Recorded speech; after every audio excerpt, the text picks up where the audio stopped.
Jadi satu masih sedikit, cuma jatah 10. Kalau 10 jatahnya bisa 100.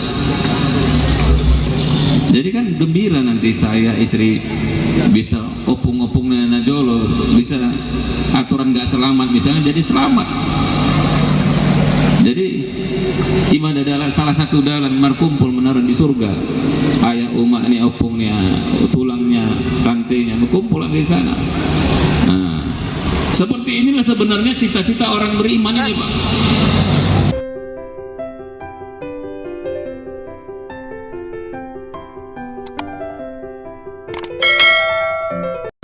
Dari abinya Hasan Basri kepada Bapak al-waktu wal makan fala tafaddal mashkura.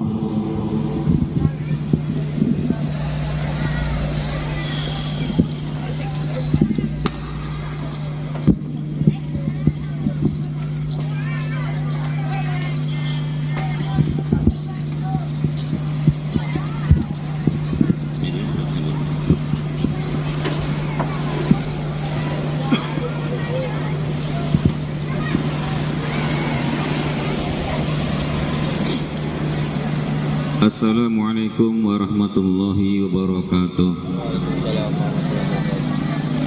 Alhamdulillahilladzi arsala rasulahu bil huda wa dinil haq liyuzhirahu 'alad dini kullihi wa kafa billahi shahida. Asyhadu an la ilaha illallah wahdahu la syarika lah wa asyhadu anna Muhammadan abduhu wa rasuluh basira wa nazira. Allahumma shalli ala sayyidina Muhammad wa ala alihi wa sahbihi ajma'in tasliman katsiran katsiran. Alhamdulillah Bapak Ibu yang kami muliakan, para alim ulama, tuan guru, tokoh masyarakat, ya, baik dari kalangan bapak-bapak, ibu-ibu, dan hadirin wal hadirat yang kami muliakan, khususnya para santri-santri yang penghafal Quran yang kita banggakan. Puji dan syukur kita panjatkan kehadirat Allah Subhanahu wa taala, ya. Allah pertemukan kita dalam rangka Quran, ya, Bapak Ibu yang mulia. Walaupun ini jalan lintas ini, ya, jalan lintas Bapak Ibu, tidak mengurangi semangat kita, ya, konsentrasi kita untuk sungguh-sungguh mendapat berkah, ya, dari pertemuan ini, khususnya menjadikan anak-anak kita para penghafal Quran. Bapak Ibu hadirin mulia, saya ini marganya dari Munte, yang mungkin di sini sebagian besar kan suku, ya, Tafsir, ya, Mandailing, ya. Uminya Hasan ini Boru Hasibuan. Nah, waduh, di sini ada Hasibuan, mantap lah, senang. Boru Hasibuan, ya. Lahirnya di Rantau Perapat, tapi keluarganya dari Binanga, Baru Tengah, ya. Satu kampung ini kan. Kalau kata orang tua dulu, saya ini apa, menyenduti ulat tupakal. Nah, jadi cuman sudah lama tinggal di Nias. Sejak saya lajang dulu tinggalnya di Pulau Nias, merantau di Pulau Nias, ya. Jadi walaupun tinggalnya di negeri yang cuma 5% orang Islam, ternyata dengan sedikit perjuangan, ya, Allah Subhanahu wa taala yang Maha Agung, Maha Pemberi, Maha Kasih Sayang, Pemberi hidayah, tidak memandang apa orang itu tinggalnya di pelosok sekalipun, di pulau sekalipun, Allah bisa angkat derajat satu orang itu bila dia ada hubungan dengan Quran, bila ada hubungan dengan agama Allah Subhanahu wa taala. Jadi ibu-ibu jangan terkejut, udah 10 yang lahir dari rahim Boru Hasibuan itu, 10, ya. Cuman katanya 10 itu pun masih sedikitnya, kan? Nah, masih sedikit. Kenapa? Satu anak kita hafiz Quran, nanti dia mensyafaati 10 ahli keluarganya masuk surga yang sudah dicap ahli neraka. Jadi pertama jatah ayah emaknya dulu, selesai itu jatah kakaknya, mungkin adiknya, Baru lagi siapa? Neneknya, kakeknya, opungnya. Mungkin lagi tulangnya lagi dapat, tantenya, pamannya. Nah, jadi satu masih sedikit, cuma jatah 10. Kalau 10 jatahnya bisa 100. Jadi kan gembira nanti saya, istri bisa opung-opungnya najolo, bisa aturan gak selamat misalnya jadi selamat. Jadi iman adalah salah satu dalan markumpul menaruh di surga. Ayah umak ini opungnya, tulangnya, tantenya berkumpul di sana. Nah, seperti inilah sebenarnya cita-cita orang beriman ini, Pak. Jadi kalau nggak gini pikir kita, Pak, cita-cita kita lemah kali kita sebagai orang Islam ini sebenarnya. Apa lagi yang pantas kita pikirkan? Kalau bukan ini, Bu, memikirkan pegang tangan istri kita, Pak. Ibu-ibu pun mau tangannya dipegang oleh suami untuk membawa ahli keluarga kita yang masih hidup, yang sudah meninggal dulu. Bagaimana bisa mensapati orang sebanyak-banyak. Nah, alhamdulillah di Labusel ini, ya, saya kalau teringat Ustadz Budi ini sering mudah menangis saya di tengah gegap gempitanya fitnah-fitnah dunia ini. Masih ada satu sosok Ustadz ini yang pikirkan Quran anak-anak ibu-ibu. Saya pernah dibawanya bulan 7 yang lalu, Bu, saya dibawanya ke Batuajo sana, Batuajo. Jalan belakang itulah kami jalan dari Teluk Rampah itu. Seminggu kami di Teluk Rampah itu. Dengan gaya motornya yang apa, sok belakangnya pun sudah keras. Saya di belakang. Tahu lah itu jalannya ini kan. Tapi kami ini, Bu, orang-orang yang biasa dakwah ini memang tidak mencari kemuliaan dunia ini.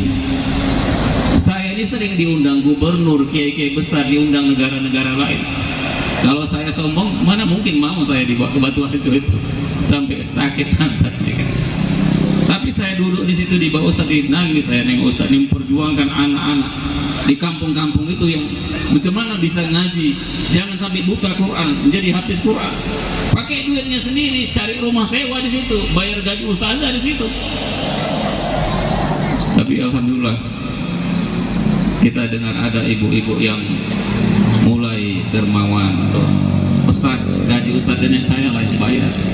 Ustaz, rumah saya ini lah dipakai Ustaz. Ya Allah. Saya bilang justru orang kampung itu yang fasilitas, ini dia yang beruntung, orang anaknya yang mau belajar Quran, bukan Ustaz ini urusannya. Ya orang kampung itu yang mengaji, orang kampung itu jadi hafiz Quran. Ustaz ini kan jalan-jalan risau pikir dia macam mana. Nah, jadi Bapak Ibu maksud ya, nanti betul-betul difasilitasi, kerjasama didorong Bapak Ibu ya. Potensi anak-anak kita seumur-umur ini, di bawah umur 10 tahun ini betul-betul aslinya memang di rumah ya. Nanti kita ceritakan yang di rumah, nanti lebih lengkap cerita nanti di rumah macam mana Hasan Basri bersaudara ini ya. Ini wajahnya Hasan ini, Bu, ini direkam di televisi dulu. Ini umur 11 tahun ini. Umur 11 tahun ini dia sudah mengimami setengah Indonesia ini. Kalau dia imam, Bu, kalau surat ayat pendek yang dibacanya marah ibu-ibu. Ibu-ibu tuh minta sholat tarawih 20 rakaat, dia baca 1 juz yang panjang-panjang. Ibu-ibu itu, ibu-ibu yang mudah menangis. Baru lagi rakaat pertama ibu-ibu itu sudah terdengar menangis karena ibu-ibu ini berperasaan. Kenapa? Saya tanya, kenapa ibu-ibu muda menangis? Gimana nggak nangis saya, Ustaz? Anak saya seumur Hasan ini sekarang di mana katanya? Anak sekecil ini jadi imam, anak saya seumur di mana katanya? Di internetan sana. Apa nggak menangis dia? Campurlah perasaan ibu ini, merasa dosa juga memang, menyesal. Ya Allah, kenapa anak saya ini enggak saya buat dulu, sabar saya sedikit, susah sedikit, bisa seperti Hasan ini gitu. Maka ibu-ibu tuh manggil-manggil, sini. Imamnya dipanggil mau dicat. Bahkan ada ibu-ibu tuh yang berani mau mencium dia karena masih anak-anak. Lucu kan, imamnya dicium ibu-ibu. Allah. Nah, Apa nggak gemas ya Bang? Dia ganteng, dia putih dia. Sekarang udah 15 tahun umurnya, deket ya. Nah, dia cantik putih itu. Kayak Umi ya. Nanti ibu jumpa sama Uminya nanti ya. Sikit lagi nanti ibu ya, habis nanti doa sini, ibu berkumpul di sebelah sana, ibu-ibu khususnya dulu. Nanti semana cara ngajarkan Iqra itu yang cepat terhadap anak sendiri di umur 3, 4, 5 tahun. Dasarnya di umur sampai umur 7 tahun setidak-tidaknya mesti ibunya. Nggak mungkin anak 4 tahun pula diantar ke madrasah, 5 tahun dia kan. Kadang-kadang cebok pun mandi pun belum mandi. Udah ibu maksimal cuma dapat 2 juz, 3 juz. Alhamdulillah sudah ada andil ibu-ibu, sudah tumbuh jiwa Quran dalam hati dia. Barulah ada 7-8 tahun ini kan ada ustaz madung hafal do anak 2 juznya niu kan itu ustaz. Nah, tolong ustaz melanjutkan. Jadi contoh nanti dia sama kawan-kawannya. Mungkin keterbatasan ustazah yang hafizah sama Ustaz Budi dapat 10 juz misalnya. Mau umurnya 10 tahun, 12 tahun misalnya. Melanjutkan Kusema tuh Ustaz Bukhari. Nah, Ustaz Bukhari ini punya santri sudah hampir 1.500. Targetnya nanti 2025 bisa gratis semua. Juara MTQ senasional, seinternasional targetnya. Kalau juara nasional, santrinya sudah biasa. Nah, walaupun bukan itu tujuannya, itu menyemangatkan. Ya. Nah, jadi Bapak Ibu yang mulia, korban kita sedikit waktu kita, ya, tenaga kita. Korban sedikit, ibu-ibu membagi waktu untuk anaknya. Jadi jangan banyak masa anak-anak ini bermain-main lagi. Ya. Masa bersihnya katanya, masanya ini peluang dia untuk jadi hafiz Quran.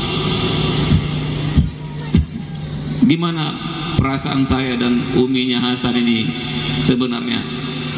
Janji Allah pasti bahwa Allah mudahkan ibu yang menghafalkan Quran di pangkuannya. Allah mudahkan, Allah bantu, pasti Allah bantu. Bukan pintar ini baru wasibon ini. Uminya Hasan ini bukan pintar, bukan bisa. Bahkan waktu kami menikah bukan pandai baca Quran. Saya dengan istri saya waktu nikah tidak pandai baca Quran. Bukan hafiz-hafizah kami. Tapi perasaan cinta kepada anak ini, ya, yakin kita mau merebut kemuliaan dunia ini nggak dapat lagi. Mau jadi raja nggak ada, mau jadi gubernur, mau hebat nggak ada. Tapi kita rebut kemuliaan itu dengan Quran. Alhamdulillah ya, satu orang ibu yang di rumah aja didik anaknya Quran. Kadang-kadang sekalinya makan, kadang-kadang satu hari 6 orang makan di rumah itu, lauknya pun nggak ada. Telur satu tuh lah didadar dia lebar-lebar, dibanyakkan garamnya biar cukup makan 6 orang itu. Tapi nggak lama, 2-3 tahun, ya Allah, tahu hebatnya hadiah Allah kasih sama kami. 12 orang kami keliling Indonesia naik pesawat itu sudah biasa. Siapa bisa naik pesawat keliling satu keluarga 12 orang coba? Orang yang nggak pernah cari duit di Nias itu. Tapi yang beli tiket pesawatnya pula gubernur-gubernur, ya bisa. Diundang gubernur Bangka, diundang di Jawa Barat, di Lombok, di Sulawesi, di Kalimantan, di Jawa, di Jakarta, di mana-mana. Jenderal-jenderal menikahkan anaknya pun kami pun diundang coba. Apa hubungannya ngapal Qurannya di Nias? Tapi kok keliling Indonesia, keliling dunia dipakai? Bukan kita sengaja. Tapi kan mana mungkin nggak terdengar dari mulut ke mulut. Ya Bapak Ibu, semangat ya ibu-ibu, semangat. Kalau sambil sekolah nggak apa-apa, banyakkan Qurannya. Nanti sekolah itu mudahnya itu. Kalau untuk baca tulis dapat ijazah mudah. Nah nanti intinya ibu, mungkin ada waktu 15-20 menit sama Umi Hasan langsung nanti di sebelah sana. Macam mana ngajar Iqra? Uminya Hasan ini ngajar Iqra itu cuma 15 hari aja. Ya, dari Iqra 1 sampai Iqra 6 bisa baca Quran itu anak umur 3, 4, 5, 6 tahun itu 15 hari aja. Belajar bisa baca Latin ini 3 hari aja. 3 hari bisa baca buku ini anak. Yang penting ibu mau yakin kepada Allah, ibu mau meluangkan waktu untuk anak ini. Ya. bapak-bapak bantu nanti kita suami istri mesti kita yakin ini dengan Quran ini, 100% yakin dengan Quran ini, jangan setengah-setengah hati, nggak bisa. Mau datang tantangan ujian, yakin kita dengan Quran ini, terangkat derajat kita, istri kita, anak kita. Nggak lama nih, satu orang anak itu nggak lama.